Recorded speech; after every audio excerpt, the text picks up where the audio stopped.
তেল ছাড়া কম উপকরণে কম ঝামেলায় কাঁচা আমের কাশ্মীরি আচার। এই আচারটা খেতে এতটাই টেস্টি যে আপনি যত রকমের আচার খেয়েছেন তার মধ্যে মনে হবে এটাই একদম সেরা আচার। এই আচারের এক একটা পিস খেতে এতটাই সুন্দর যে আপনারা না বানিয়ে খেলে বুঝতেই পারবেন না। এই আচারটা একবার বানিয়ে আপনারা সারা বছর ভরে সংরক্ষণ করেও রেখে দিতে পারেন। নমস্কার বন্ধুরা, মন কিচেনে আপনাদের সবাইকে স্বাগত। আশা করি আপনারা সবাই খুব ভালো আছেন। আজকে খুব সহজে কাঁচা আমের এই কাশ্মীরি আচার তৈরি করে দেখাবো। কাঁচা আমের কাশ্মীরি আচার তৈরি করার জন্য এখানে আমি 500 গ্রাম আম নিয়ে নিয়েছি। আর আমগুলো একটু বড় সাইজেরই ব্যবহার করার চেষ্টা করবেন, কারণ এই আমের পিসগুলো একটু বড় বড় করলেই কিন্তু বেশি ভালো হয়। প্রথমে এখানে আমগুলোকে কেটে নেব। তার আগে একটা গামলার মধ্যে কিছুটা জল আর কিছুটা নুন দিয়ে খুব ভালো করে মিশিয়ে রেখে দেব। আমগুলোকে কেটে সাথে সাথে এই নুন জলের মধ্যে দিয়ে রাখলে আমের মধ্যে থাকা কালো কষটা কিন্তু একদম বেরিয়ে যাবে। নুন জলটা প্রথমে গুলিয়ে নিয়েছি, তার জন্য এখন এক এক করে আমগুলোকে প্রথমে খোসা ছাড়িয়ে নেব। আমগুলোকে একটুখানি ডিপ করে খোসাটাকে ছাড়িয়ে নিতে হবে, আর আমের মধ্যে থাকা সবুজ অংশগুলোকেও খুব ভালো করে ছাড়িয়ে নিতে হবে। আমটা খুব ভালো করে খোসা ছাড়িয়ে নেওয়ার পরে আমটাকে মাঝখান দিয়ে এভাবে করে টুকরো করে নিচ্ছি। আর তারপরে এখানে যেহেতু আমি একটু বড় সাইজের আম নিয়েছি, তাই এক একটা আমকে 4টে টুকরো করব। প্রথমে মাঝখান দিয়ে একটা টুকরো করে তারপরে আরেকটা করে টুকরো করে নেব। তবে আপনাদের কাছে যদি ছোটো আম থাকে সেক্ষেত্রে কিন্তু এক একটা আমকে 3টে করে পিস করে নিতে পারেন। দেখুন এখানে আমার আমগুলোকে ঠিক এরকম বড় বড় করে পিস করে নেওয়া হয়ে গেছে। এখন সাথে সাথে কিন্তু আমগুলোকে আমি নুন জলে ভিজিয়ে দিচ্ছি। একই রকমভাবে বাকি আমগুলোকেও কিন্তু আমি একই সাইজ করে এভাবে করে কেটে নুন জলে ভিজিয়ে রাখছি। দেখুন সবগুলো আম আমি এখানে একই রকম সাইজ করে কেটে নিয়েছি। এখন আমগুলোকে খুব ভালো করে 2 থেকে 3 বার ধুয়ে নেব। আর দেখুন এখানে আম থেকে কিন্তু বেশ ভালোই এখানে কালো মতো কষ বেরিয়েছে। এখন জল পাল্টে পাল্টে আমটাকে আমি 2 থেকে 3 বার ধুয়ে নেব। আমটাকে 2-3 বার ধুয়ে নেওয়ার পরে আবারও কিছুটা জল দিয়ে দিচ্ছি আমি আমের মধ্যে, আর কিছুটা নুন দিয়ে দিচ্ছি। এখন এভাবে করে নুন জলের মধ্যে আমটাকে আমি 10 মিনিট মতো ভিজিয়ে রাখবো। এতে কিন্তু আমের টক ভাবটাও কমে যাবে আর আমটা বেশ কিছুটা নরম হয়ে যাবে।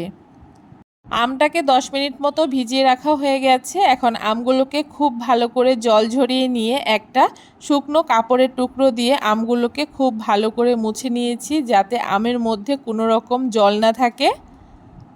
এদিকে দেখুন আমের কাশ্মীরি আচারটা তৈরি করার জন্য এখানে আমি কড়াইতে 500 গ্রাম চিনি দিয়ে দিয়েছি। যেহেতু আমি কাশ্মীরি আচার তৈরি করছি আর কাশ্মীরি আচারটা কিন্তু খুব বেশি একটু মিষ্টি হয়, তাই এখানে আমি 500 গ্রাম আমের জন্য 500 গ্রাম চিনি ব্যবহার করেছি। তবে আপনারা যদি মিষ্টিটা একটু কম পছন্দ করেন সেক্ষেত্রে কিন্তু 500 গ্রাম আমের জন্য 400 গ্রাম চিনি ব্যবহার করবেন। চিনিটাকে খুব ভালো করে জাল করে চিনিটা যতক্ষণ না গলে যাচ্ছে জাল করে নিয়েছি। আর তারপরে আগে থেকে পরিষ্কার কাপড়ে মুছে রাখা শুকনো আমের টুকরোগুলোকে চিনির রসে দিয়ে দিচ্ছি। এই কাশ্মীরি আচারটা কিন্তু চিনি দিয়েই তৈরি করতে হবে, তাহলে কিন্তু আসল স্বাদটা পাওয়া যাবে। আমের টুকরোগুলোকে চিনির রসে দেওয়ার পরে খুব ভালো করে চিনির রসের সাথে মিশিয়ে নিচ্ছি। আর এভাবে করে মিডিয়াম আঁচে বেশ কিছুক্ষণ রান্না করে নেব। মাঝে মাঝে অবশ্যই আচারটাকে কিন্তু একটুখানি নাড়িয়ে দিতে হবে।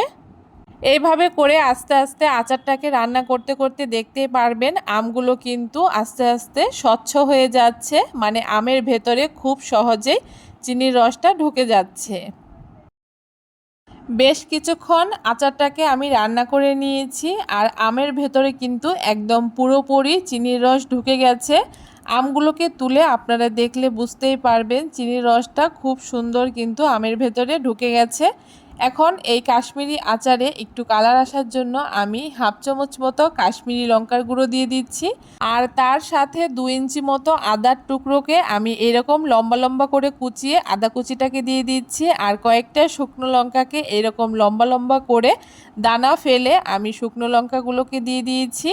এই আচারের মধ্যে কিন্তু আর কোনো মশলা ব্যবহার হবে না, শুধুমাত্র আদা কুচি আর শুকনো লঙ্কাই যাবে। এখন খুব ভালো করে আবারও সব কিছু একসাথে মিশিয়ে নিচ্ছি। আর আমগুলো এমনভাবে নাড়তে হবে যাতে আমগুলো কোনো মতেই ভেঙে না যায়। দেখতেই পারছেন এখানে কিন্তু আমার একটা আমও ভেঙে যায়নি, কিন্তু আমের ভেতরে কিন্তু খুব সুন্দর চিনির রসটা ঢুকে গেছে। আচারটা আমার একদম তৈরি হয়ে গেছে। এখন নামানোর আগে 2 চামচ মতো ভিনিগার দিয়ে খুব ভালো করে একটুখানি মিশিয়ে নিচ্ছি। আর ভিনিগার দেওয়ার পরে কিন্তু খুব বেশি জাল করা যাবে না, গ্যাসটাকে বন্ধ করে দিতে হবে। আর তারপরে আচারটাকে নামিয়ে আমি রেখে দিয়েছি যতক্ষণ না আচারটা একদম পুরোপুরি ঠান্ডা হয়ে গেছে। আচারটা দেখুন খুব ভালো করে ঠান্ডা হয়ে গেছে, আর আচারগুলো কত সুন্দর একদম স্বচ্ছ হয়েছে।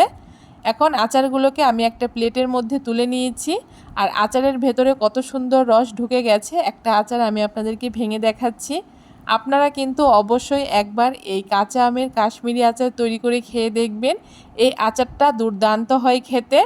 আর এই আচারটা বানানোও ভীষণই সহজ, কোনো রকম মশলা ছাড়া দুর্দান্ত এই আচার অবশ্যই একবার বাড়িতে তৈরি করবেন। কেমন লাগলো আজকে খুব সহজ পদ্ধতিতে দারুণ সুন্দর এই কাশ্মীরি আচারের রেসিপি অবশ্যই কমেন্ট করে জানাতে ভুলবেন না।